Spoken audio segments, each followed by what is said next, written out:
Most people think silence is the absence of noise. But what if I told you that your constant thinking is actually the loudest noise preventing you from hearing what life is trying to tell you? Right now, in this very moment, you're missing the most important conversation you'll ever have. See, we've been taught that thinking more leads to better answers. We analyze, we strategize, we plan every single detail. But here's what nobody's telling you. The mind that's always thinking is like a radio that's stuck on one station, blasting static so loud that you can't hear the music that's already playing all around you. Today we're going to break down something that might completely change how you experience every single moment of your life. We're talking about the hidden relationship between thinking and listening, and why the mind that never stops talking can never truly understand anything at all. Let me ask you something. When was the last time you actually listened to someone without planning your response while they were still talking? When was the last time you looked at a tree without labeling it, categorizing it, or comparing it to other trees you've seen? When was the last time you felt an emotion without immediately trying to figure out why you're feeling it or how to make it go away? Here's the problem we're all facing, and most of us don't even realize it. We think we're living life, but we're actually living inside our heads. We think we're experiencing reality, but we're experiencing our thoughts about reality. There's a massive difference between the two, and that difference is costing us everything.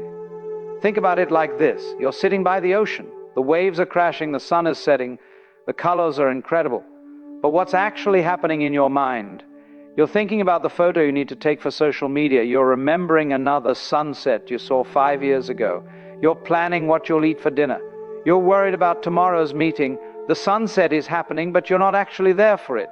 You're somewhere else entirely, trapped in the echo chamber of your own mental chatter. This isn't just about missing beautiful moments. This is about missing your entire life, because life doesn't happen in your thoughts. Life happens right here, right now, in this present moment. But your thinking mind is always somewhere else. It's in the past, analyzing what already happened. It's in the future, worrying about what might happen. It's anywhere but here, and here is the only place where life actually exists. The tragedy is that we've been trained to believe that this constant thinking is normal. We call it being smart, we call it being productive. We call it being responsible. But what if all this thinking is actually making us dumb to reality? What if all this mental noise is deafening us to the wisdom that's available in every single moment? The illusion of the separate thinker. Here's where it gets interesting. We believe there's a thinker inside our head who's separate from our thoughts. We say things like, I am thinking about this problem, as if there's an I that exists independently from the thinking process itself. But look closely at your actual experience. Where is this thinker? When you search for the thinker, all you find are more thoughts. It's like trying to see your own eyes without a mirror. You can't find the thinker because the thinker is just another thought. The sense of being a separate self who's doing the thinking is itself a thought. It's a thought thinking about itself, creating the illusion that there's someone in charge of the thinking process. This creates a weird loop. You think you're controlling your thoughts, but your thoughts are actually creating the illusion of a control. It's like a puppet thinking. It's pulling its own strings. And this illusion is exhausting, because now you're not just thinking, you're thinking about your thinking. You're judging your thoughts, trying to control your thoughts, fighting with your thoughts, feeling guilty about your thoughts. But here's the shift. When you actually listen to your thinking, instead of identifying with it, something incredible happens. You realize that thoughts are just sounds happening in awareness. They're like clouds passing through the sky. The sky doesn't grab onto the clouds and say, I am these clouds. The sky just lets them pass through. That's what real listening is. It's the space in which thinking happens, not the thinking itself. When you stop believing you're the thinker and start recognizing yourself as the listening space, everything changes. Thoughts still happen, but they don't control you anymore. They're just events occurring in awareness, like sounds or sensations. You can hear them without becoming them. You can observe them without being trapped by them. This is why people who meditate often report that their minds become quieter. It's not because they've learned to stop thinking. It's because they've learned to listen to thinking instead of being thinking. And when you listen to something, you're no longer identified with it. You're the space around it, the awareness that contains it. Think about listening to music. When you really listen, you're not the music. You're the space in which the music is heard. The music comes and goes, but the listening remains That's your true nature, not the thoughts that come and go, but the listening that's always here, always now, always aware, the trap of mental commentary. Now let's talk about the most exhausting habit most people have. It's the constant mental commentary on everything that's happening.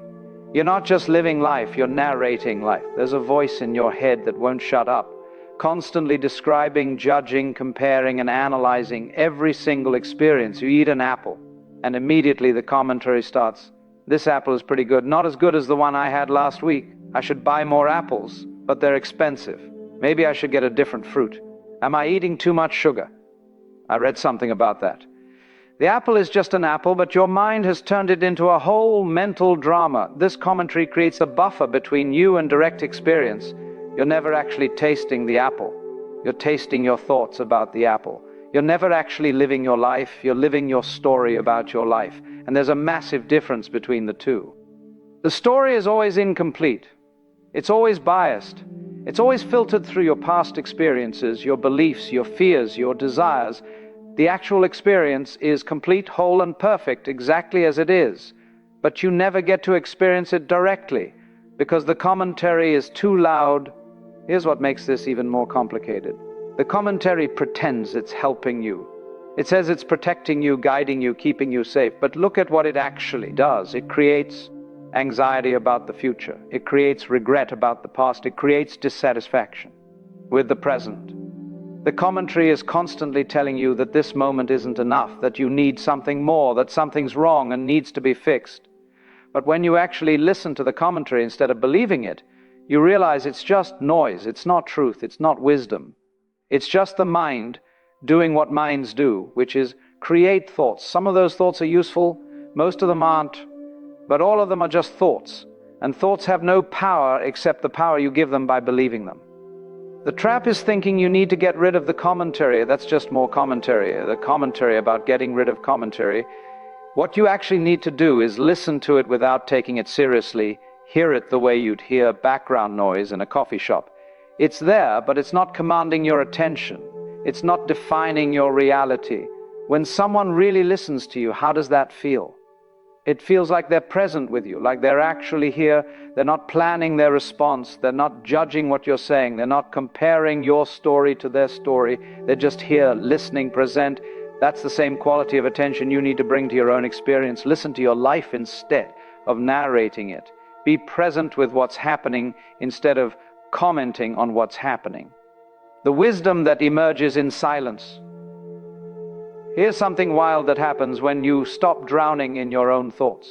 Intelligence emerges, not the intellectual kind of intelligence where, a lot of facts, a different kind, a deeper kind, the kind of intelligence that knows exactly what to do without thinking about it. Watch how you walk. You don't think about which muscles to contract or how to maintain your balance. Your body just knows it. That's intelligence without thinking. Watch how you heal from a cut. You don't figure out how to grow new skin cells. Your body just does it. That's intelligence. Without thinking, there's a wisdom in life itself that operates perfectly well without your mental interference. But we've been taught to trust thinking above everything else. We think our way through problems, analyze our way through decisions, strategize our way through life, and sometimes that works. But often the best solutions come when we stop thinking and start listening, when we create space for something deeper than thought to speak. Have you ever had the experience of struggling with a problem for hours, and then the solution suddenly appears when you're in the shower or taking a walk? That's not random. That's what happens when the thinking mind relaxes and a deeper intelligence can come through. The answer was always there, but your thinking was too loud to hear it. This is why creative people often talk about ideas coming to them rather than creating ideas. Writers talk about characters who take on a life of their own. Musicians talk about songs that seem to write themselves. Artists talk about getting out of their own way. They're all pointing to the same thing. When you stop forcing and start listening, something flows through you that's wiser than your personal thinking.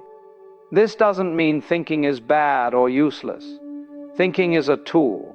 It's great for solving technical problems, planning logistics, communicating ideas, but it's a terrible master when thinking becomes your default mode. When you're always in your head, you cut yourself off from the deeper intelligence that's available when you're present, and listening Silence doesn't mean the absence of sound. It means the absence of mental noise. You can be in a noisy room and still experience inner silence. You can be completely alone and still be drowning in mental chatter. Silence is the space between thoughts. It's the gap where wisdom lives. And here's the beautiful thing. You don't have to create this silence. It's already here. It's the background of all your experience. Thoughts appear in silence. Sounds appear in silence. Sensations appear in silence. Silence is the space in which everything appears. You are that silence. Not the thoughts, not the emotions, not the sensations. You're the space in which all of that happens. When you recognize yourself as this listening space, this silent awareness, you stop being at war with your experience. You stop needing to control everything, fix everything, figure everything out. You can just be here, listening, present, alive. And from that place of presence, right action emerges naturally. You don't have to think your way through life. Life moves through you when you stop blocking it with excessive thinking, listening to the body's intelligence. Let's get practical for a moment. Your body is constantly giving you information, but your thinking mind drowns it out. You're tired, but you think you should keep working. You're full, but you think you should finish your plate. You're tense, but you think you should push through. You've been trained to override your body's signals with mental concepts about what you should do. Creates massive problems because your body isn't stupid.